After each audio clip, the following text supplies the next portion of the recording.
Bonjour, bien-aimés dans le Seigneur. Je vous souhaite la bienvenue dans ce temps de méditation où nous sommes en train de parler des Écritures. Chaque jour, nous avons des passages où nous méditons ensemble. Et pour l'instant, nous avions commencé depuis un moment le thème sur la vie de Bartimée, ce que sa vie nous apporte. Et nous l'avons intitulé « À l'école de Bartimée ».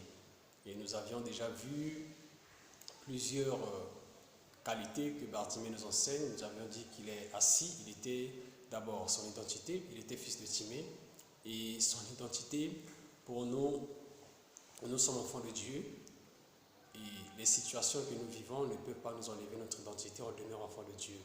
Deuxièmement, nous avons dit que Bartimée était assis, et nous aussi nous devons être assis, nous devons être posés, nous devons être tranquilles, fidèles à ce que nous faisons, fidèles à notre Dieu. Et nous avions également dit que Bartimée était un homme de prière, et il a prié. Quand il a entendu que c'est Jésus qui passait dans sa situation d'aveuglement, il s'est mis à crier. Il s'est mis à crier. Donc c'était un homme de prière.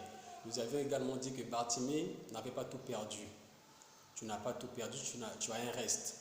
Bartimée n'avait pas les yeux, le diable avait volé les yeux, mais il avait ses oreilles. Voilà pourquoi il pouvait entendre que c'est Jésus qui passait. Et après avoir entendu, il s'est mis à crier. L'ennemi aussi avait oublié la bouche. Donc, avec ce que l'ennemi a oublié, Bartimée a récupéré ce qu'il avait perdu. Donc, ça ne sert à rien de s'apitoyer, de pleurer sur ce que nous avions perdu. Il est mieux de se concentrer sur ce que l'ennemi a oublié afin de récupérer ce que l'ennemi a volé.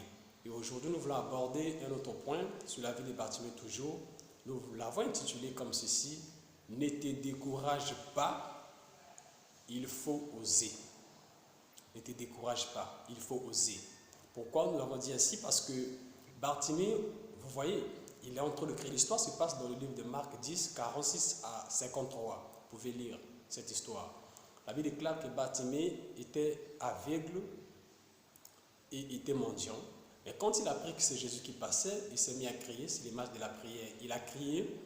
Les gens l'ont dit de se taire. Les gens l'ont fait taire. Pour dire quoi?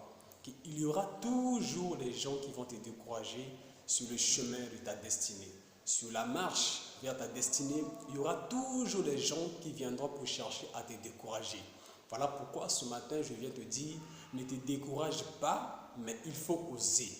Bartimée, quand on l'a dit de se taire, Bartimée ne s'est pas tué. La Bible déclare, Bartimée cria beaucoup plus fort. Donc il a osé. Et en osant, Bartimée a obtenu son miracle.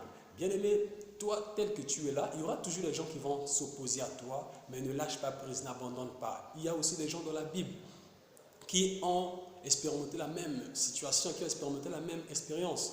Comme David, un jour, on l'envoie sur le champ de bataille donner à manger à ses frères. Quand il arrive, la Bible déclare qu'il voit ses frères, tout Israël fuit devant un homme qu'on appelait Goliath.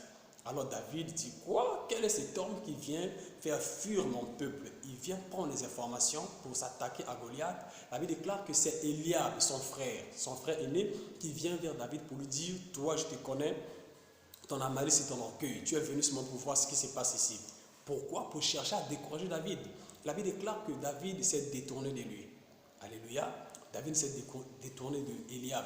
Il y a beaucoup d'Eliab aujourd'hui qui dérangent, qui empêchent les gens d'entrer dans leur destinée. Vous voyez, David était à 2 pas de sa destinée, à 2 pas de son succès, à 2 pas de sa montée. Mais son grand frère vient pour l'empêcher, pour le décourager. Imaginons un instant si David avait écouté ce que Eliab lui avait dit. David allait passer de côté sa destinée. Aujourd'hui, on n'aurait même pas parlé de David. On ne parlerait même pas de David. Mais David, parce qu'il était révélé, il savait ce qu'il était, il savait ce qu'il voulait, il s'est détourné de lui. Bien aimé, tu dois savoir ce que tu veux. Ce que tu veux, tu dois le savoir et tu dois savoir qui tu es. Et quand tu sais ce que tu veux, personne ne pourra t'empêcher, personne ne pourra t'arrêter.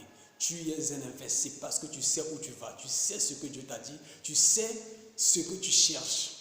Il faut savoir ce que tu cherches et ne te laisse pas décourager par les gens. Même quand tu sais ce que tu veux, il y aura toujours des gens qui vont chercher à mettre des obstacles, qui vont chercher à mettre le bâton de les roues pour t'empêcher d'entrer dans ta destinée. Vous savez, même les personnes qui vous ont aidé pour faciliter votre votre chemin, pour vous permettre d'avancer, les mêmes personnes demain vont s'opposer à vous, peuvent aussi se dresser contre vous pour vous empêcher d'entrer dans une nouvelle dimension. Mais face à de telles situations, face à de tels hommes, tu ne dois pas te décourager, tu dois oser. Alléluia, tu dois oser.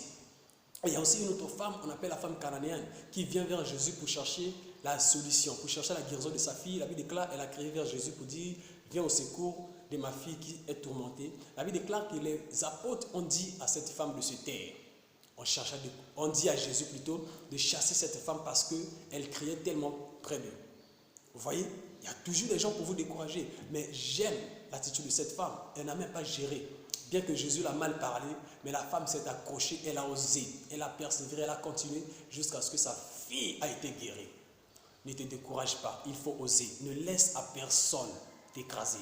Ne laisse à aucune personne l'occasion de te bloquer, de t'empêcher d'avancer. Il faut toujours avancer. Il y a toujours des moyens pour s'en sortir. La Bible déclare que Dieu ne peut pas permettre une tentation qui surpasse vos forces. Dans cette tentation, il vous donnera le chemin. C'est dans 1 Corinthiens 10, 13. Il vous donnera toujours le chemin. Donc ne vous découragez pas, ne vous arrêtez pas. Continuez, persévérez, persévérez, persévérez. Ne laissez à personne vous décourager. C'est un peu avec ces mots que j'aimerais aujourd'hui nous partager. Ne te décourage pas, il faut oser.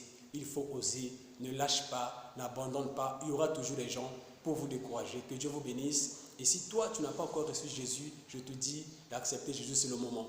Que Dieu te bénisse. C'est tout ce que je voulais pour aujourd'hui vous encourager. Ne lâche pas. Certainement, tu es face à un obstacle. Tu es face à des hommes qui te découragent, qui t'assassinent, qui te lapident. Tu veux lâcher. Je t'encourage à ne pas lâcher. Il faut oser, continuer, car la solution est devant, car la victoire est certaine. Si seulement tu lâches, tu vas te perdre. Mais si tu continues, tu auras la victoire au nom de Jésus. Amen.